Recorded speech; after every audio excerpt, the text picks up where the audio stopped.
Cathy Thomas. I'm with Marlene Koch, and we're making cranberry chutney, huh? Yeah, love it.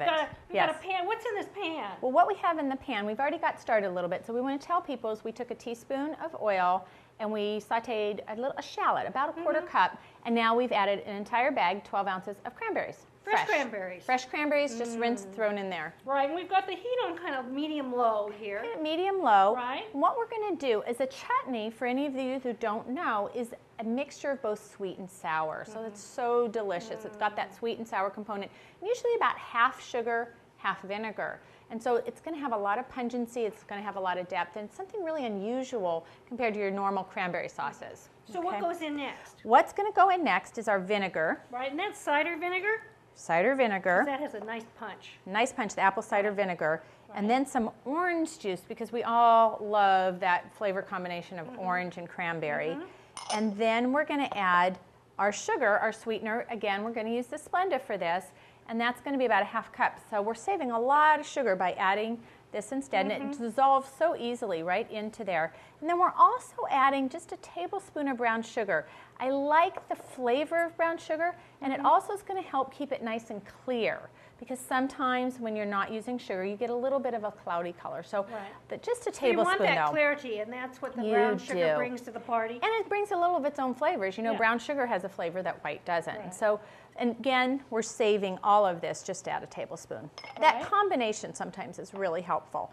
And then we're going to add a half a teaspoon of ginger. And that's ground. This is ground to make it easy for people, but you know, if you want to use fresh, please go ahead, because that would be lovely. And again, grate in just about a half a teaspoon. Right. So we're going to add our ginger, and then the other thing we're going to add to give it just a little punch is just a touch of red chili flakes, just like that.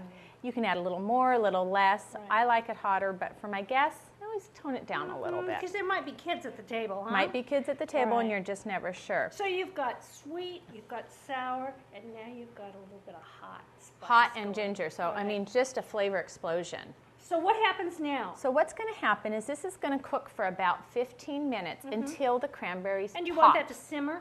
I want that to just come up to a light bubble at about a medium, but not to boil like crazy. Right. And once your cranberries pop after about 15 minutes, you're going to take the orange, and if you've used the fresh orange juice inside, about a tablespoon of the orange zest. I mean, so many flavors. And that's going to add color as well as flavor. It is, and it's going to be beautiful. And you're going to just store that, and look at that already. One of the things I really like to do with this is make a very big batch, take half of it, put it in a beautiful ball jar, tie a string, and when I go to someone's house, I take that one with me. They can have it with their turkey, they can have it on their sandwiches, they can serve it for hors d'oeuvres or appetizers. Just a gorgeous gourmet gift, almost no effort, and really healthy for everybody. That's so great, Marlene. Thank you so much. Thank you.